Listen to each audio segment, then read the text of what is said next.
Hi, welcome to Gers TV pre-match. Dundee United versus Rangers at Tannadice. It's myself and Jay. How's things, mate? All right, mate. All right. I'm still deflated, after the weekend. And yeah, before the games, the last two games, we should have. If had we got 6 points in the last two games, I would have been a lot more up for this game. But I have absolutely no confidence in the team to go out and get a result today because massive points dropped at the weekend, and now we're even further behind. It's almost as if we're holding on now. We need a result, otherwise we're going to be even more points behind, and it feels a bit, I'm just fed up because we've got a whole month now of this, trying to get results where we can until we can make signings in January, and I feel like it's just going to be a tough watch for the rest of this month. Yeah, I mean, the new manager bounce looks to be over. I certainly don't blame the manager for it. He's just came in, and like every other manager that's came in with some of these players, they let you down, and they seem to they consistently let them down. I do think when I looked at the Danny Rowe's body language in the press conference and at the game last week, it's starting to show now that he's realised that this is a bit of a shit show that he's been brought into. Yeah, he's got to try and get through to January, and then he's got to get players in, and he's going to have to get players in the first 2 days so they're ready for the Old Firm. He's probably underestimated the task. He's a likeable guy, but he's under real pressure now. But this is the thing, right? He's under pressure at the minute, but he can't do anything about this, right? If I look at Formula One, for example, you could have Max Verstappen as your race driver, but if he's driving a Haas, he's not winning a world title. Do you know what I mean? If he can only do as well as the players that he's got, if he was Pep Guardiola, he wouldn't be able to get much out of these players. So it's like, I feel like we need to make sure that we don't, because this is the problem that we've got now. And I was thinking about this at the weekend. As fans, we need someone to blame for this. The three people that are to blame for this are already out the door. So now we're like, right. Who are we? We need someone to blame. So, and I feel like Danny Rowe's going to be the one to get it now, which is going to be so unfair on him because he's inherited a pile of shit. These players aren't good enough, and even he said that in the press conference the other day. I'm not sure. Them not having, players potentially not having the mentality or have what it takes to play for the club, and he's seeing more and more who those players are. And I'm not too sure if the fans will blame Danny Rowe this time. No, only because he's got to sell a good relationship with him. And the other thing is, people are now starting to realise that some of these players are just nowhere near good enough for Rangers Football Club. I mean, before we even get through that team that I'm looking at, some of them probably would struggle to play for Dundee United. Yeah, and that's just a sad reality that we're currently in. And I'm looking at the bench, and you're looking at the likes of Asgard, for example. He has qualities, right? That we obviously haven't seen, but he plays for the Norway national team alongside the likes of Odegaard and Haaland, etc. And he was highly rated. But that is just not enough to play for this club. He goes missing when the going gets tough. And it's just like, he hasn't got it up here to play for us. You can have all the skills in the world. He would make a very good mid-table championship club side, down south. Because, teams that, you've got space to play and there's no pressure on you to win every game, and he can show his skills. And if he's one of the better teams on the, but one of the better players in the team, then I feel like that's sort of his level. But when you have to play for a club that demands you stand up and be counted and you get the 3 points and you work hard for the team, he's just not that guy. And that's just the sad reality of it. But we need to now be able to move these players on, which is going to be very tough. Because we've got so many of them in this team that are like that, And, I think the owners thought when they obviously got rid of Russell Martin and they brought in Danny Rowe, that we'd really start to see how good this team could possibly be. And he got some results in the league, but the performances have been nowhere near good enough. We've been very lucky. If you look at the expected goals from each team, whatever team we've been up against, it's been very close, which is just not sustainable. You're not going to keep winning games if you're very close in terms of your expected goals per game. So the sad reality is we are going to have to try to somehow get through the next 4 weeks or so until the transfer window opens, and still somehow be in single digits behind the top of the table, which I think is going to be a hard ask. But very that's hard. just where we are. But the problem I've got with that is this keeps happening, and it can't keep happening, and we keep saying it can't keep happening. Mm-hmm. The manager's given Asgard, Gassiman, Antman, Aarons, he's given them all these guys that are 50-50. He's given them all, and Chermiti, Danilo, he's given them all a chance. It's not as if there's no trying to give everybody an opportunity. They're letting them down. Every one of these guys are not just letting them, the manager down, they're letting themselves down. That also they seem to be playing in like first gear. Nobody wants to really put any massive effort into speeding up the tempo and things like that. But let's get into the team. We've got the team news here. Let's dissect it. Mm-hmm. Yeah, so we've got Butland in goal, Tav right back, Giga and Fernandez centre half, Magoma left back, Raskin, Barron, and I think it's going to be a midfield three of Danilo. He's probably going to play in that 10 potentially. I hope so anyway, but he might play out wide and Bezrami play in the 10. But then you got Gassama, Bezrami, and Mioski as a potential front three. Do you think it's going to be Bezrami or Danilo in the 10? Or do you think it's going to be 4-4-2? But the thing is, I want to see Danilo play in that 10 because he can't play as a lone striker, but he gives you so much more than an Asgard would in terms of his ability. I think it'll be 4-4-2. I think you'll have Danilo and Mioski up front together.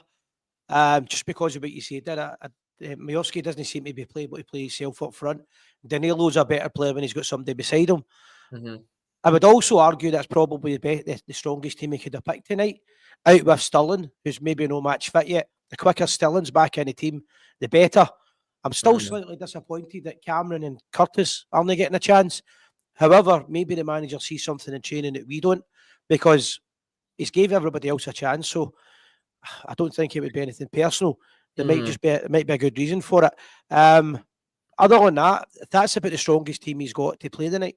I think so, but on Cameron, I kind of feel like, I was thinking about this the other day, I kind of feel like he's not playing because we got him for peanuts, right? We hardly spent any money. I think we paid like a compensation fee to Dundee for him, whereas the likes of an Asgard, we spent like 4 million on him or whatever it was. These type of players, we spent money on him, so we need to try and get that value back. So I feel like he's under pressure to try and get the value back of those guys before the likes of Lyle Cameron. Lyle Cameron will get his opportunities, but it will be at the end of the line, end of the queue. I would have thought that that would have been more with the Kevin Thelwell situation, but I really don't know because they're not playing tonight.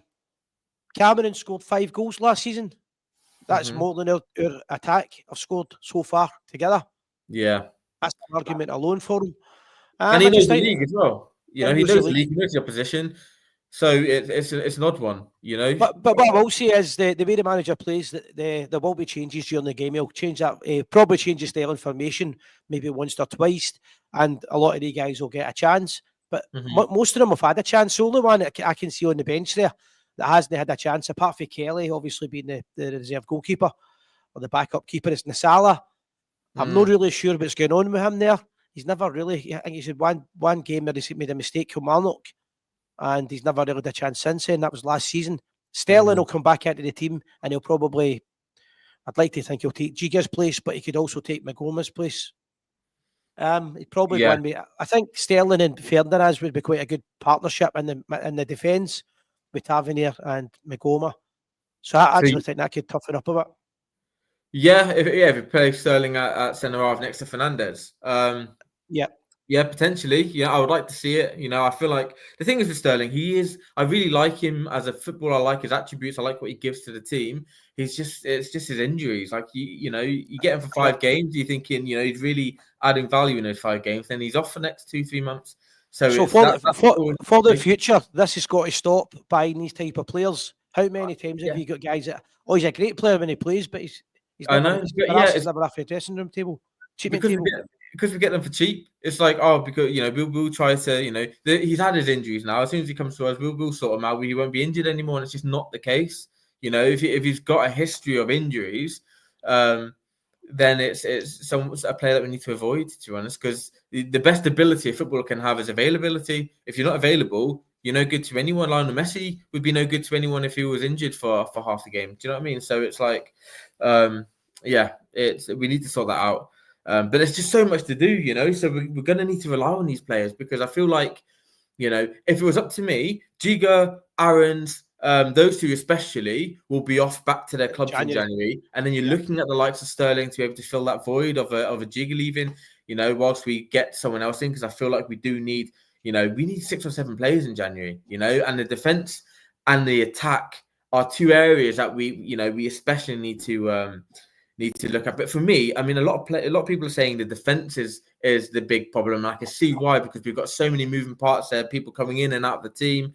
If you look at the summer, we're not even going to have a defense, but we can't score goals. We've kept, I think, 7 clean sheets this season. Compared to we're just not scoring at the other end. So for me, this in January, I do feel like we have to add a couple of defenders in there for sure. But we need a complete overhaul of that attack, because they are absolutely non-existent. They're useless. They don't do anything. They don't create any chances.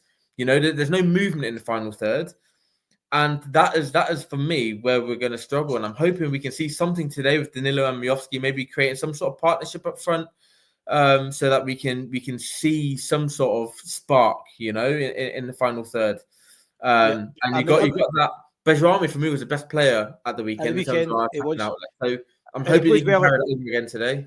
He played well international the week before. I'm not giving the midfield a pass tonight, but I agree with 100%. I think that the defence has been shocking, but he's changed that defence and he's changed the format of it. He's changed it to 3 at the back. He's changed to 4. He's gave them all opportunities. They have had a few clean sheets, so I will give them credit for that.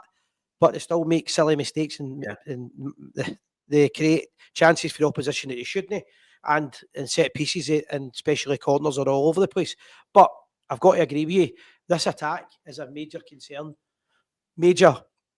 Yeah. They have to. If they're only buying in one player, they have to get a striker who can put the ball in the net. Simple as that. It doesn't need to be a top class player, but somebody that can put the ball in the net. And right now we've got 3 strikers at the club who can't get the ball on target. No. I know, and it's embarrassing. If you look at our top goal scorer, I think James Taylor's our top goal scorer this season. He's 34-year-old right back. Yeah, who's supposed to be who's been faded out the team. I know. See what I mean? And how much have we spent on our 3 strikers? 8 million on Schmidt, which could rise to 10, which obviously it won't do. There's absolutely no chance of that happening, I don't think. They got Danilo for 6, and Miovski for 2.5. You're spending a lot of money on the strikers, and they're just not performing. But then it's one of those. Is it the strikers? Is it the fact that the strikers aren't getting chances their fault for their movement, or is it they haven't got creative players around them? Asgard's not pulling his weight. You've got look at the players on the wing. Apart from Gassama, who's in and out in terms of his form, who else is really creating opportunities for the strikers? But if you look at Dessers, for example, if you look at Dundee away last season, he scored the winner in the 4-3 game, but he had 10 shots that game.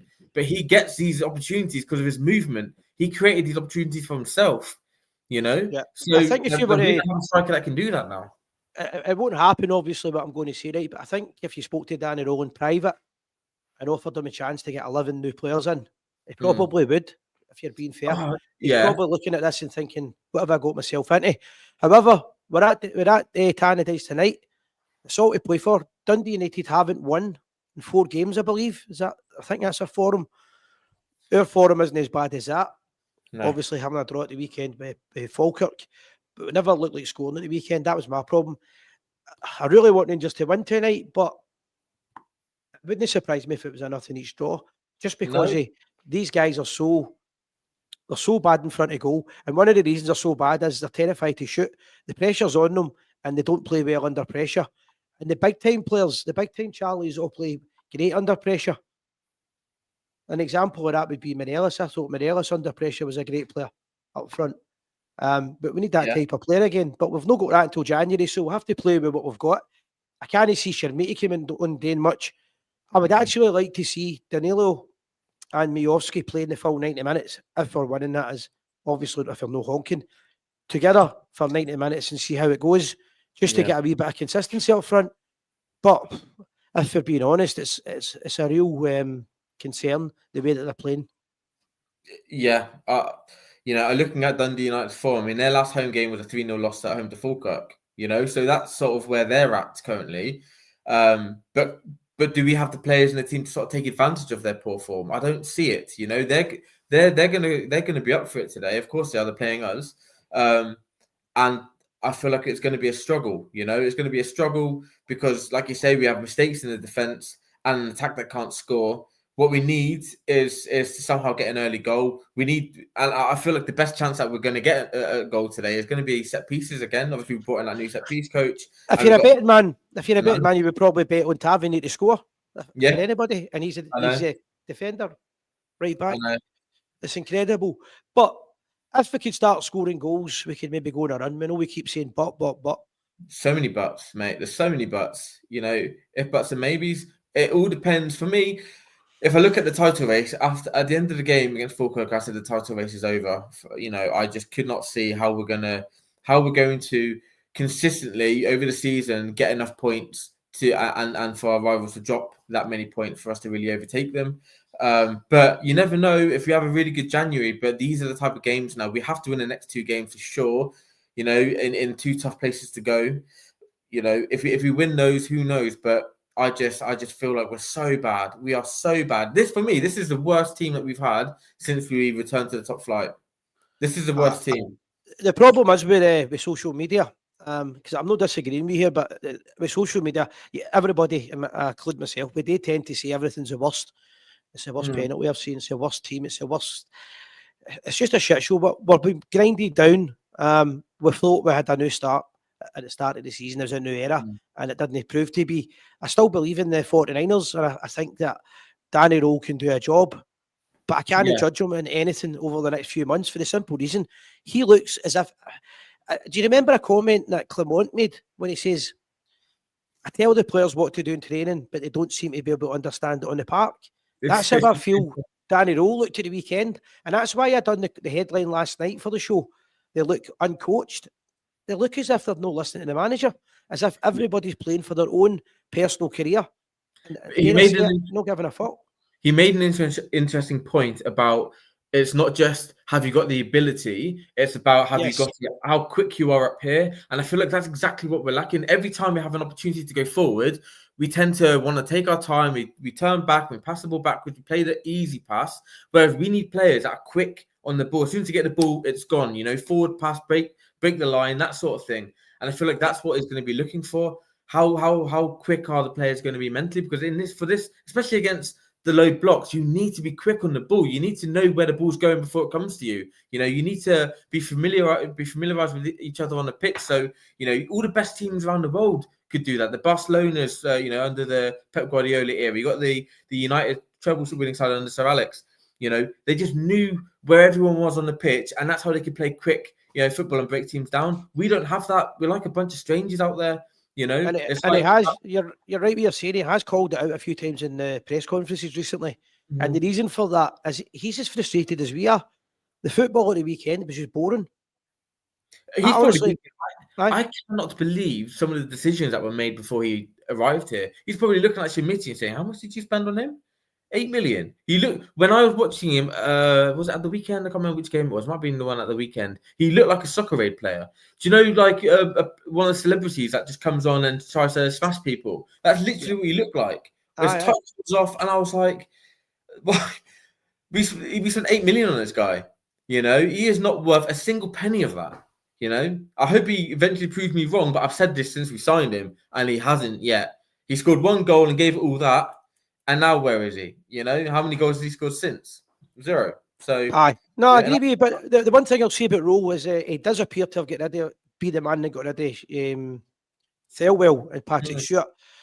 So obviously he must, by my opinion, have similar viewpoint to us in terms of what the recruitment was like, what he's been left with, and they were going to bring in that guy. I forgot his name for Wolves.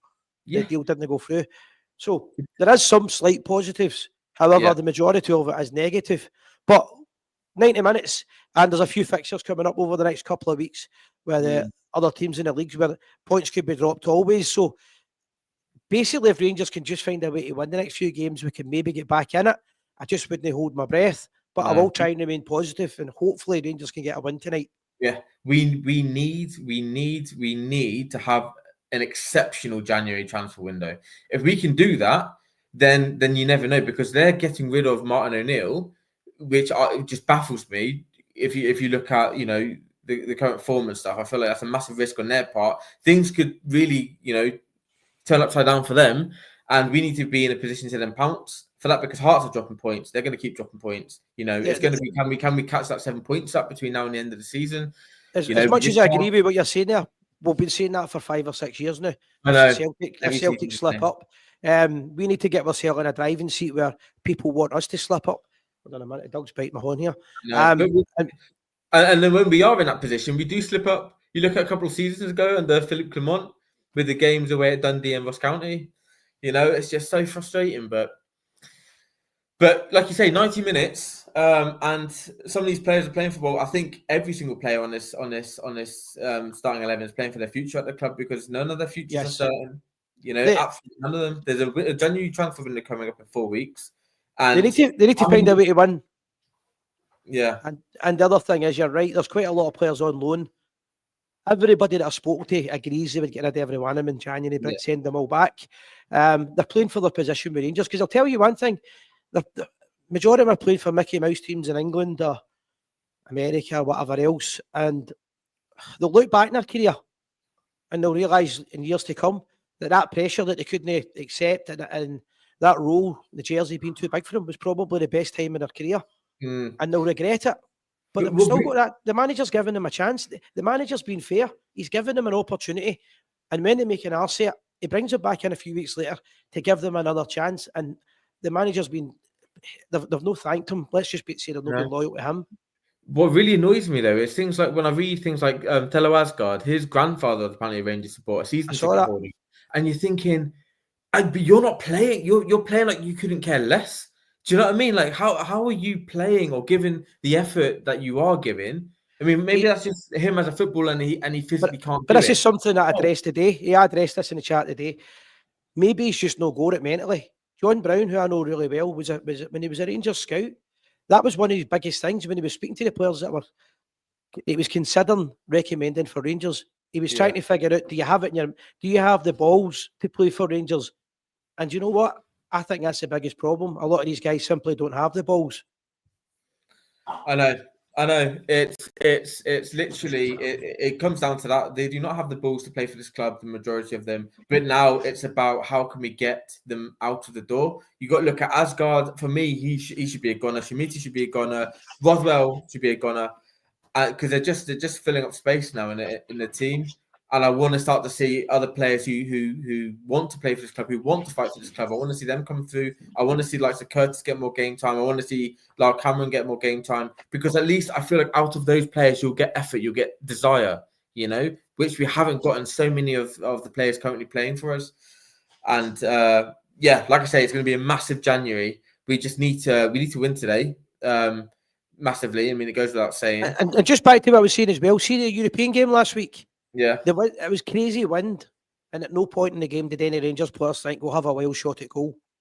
Yeah, probably because they're all terrified. They're shitting themselves to shoot. But we need somebody in the team who can get the ball and have a bit of belief and create a bit of magic. Somebody that can take the game by the scruff of the neck and win a game for you. I don't see anybody in that squad now. Never mind that team that can do it. No. However, we need somebody to do it. The only player that I could see doing it was in the last few months was Moore, and just as I could see that happening, he got injured. I know. But I can't see anybody else that can win a game for us just now. No, me neither, and that's the big worry, and that's again. It goes back to just the lack of characters in the team, lack of leaders in the team. No one wants to take the game by the scruff of the neck, which is what we need. We need to have a team that's built on a foundation of strong characters and leaders, and then you get some of the flair players in and around that, but we haven't got that core, that foundation of leaders in the club, and that should have been the focus, and that should have been the target in the summer, which it wasn't the case. We just got a load of young players, inexperienced players, and players that didn't know the league, and we're paying the price for it big time. We might still be paying the price for these players in a year's time, but we'll certainly pay the price to the end of the season. Anyway, that's 25 minutes, mate. I think we'll call it a day with that. Yeah, game kicks off in a minute, so yeah. What are your predictions before we leave? It's going to be really hard, if I'm being honest. I'm going to say, I think I said 2-1 Rangers last night. I'm going to go with 2-1 to Rangers. Yeah. It's just we just need to find a way to win. Do you know what? For the support, if nothing else, the support that's carried the club from the bottom right back up to the top. We need to find a way to win, and we need 100% effort. See if it's a 50-50 challenge. I want you to go in 100%. I want you to be more than 50%, and I want to see some balls, and I want to see some passion. If we don't win after that, that's fair enough, but we need to at least give it all.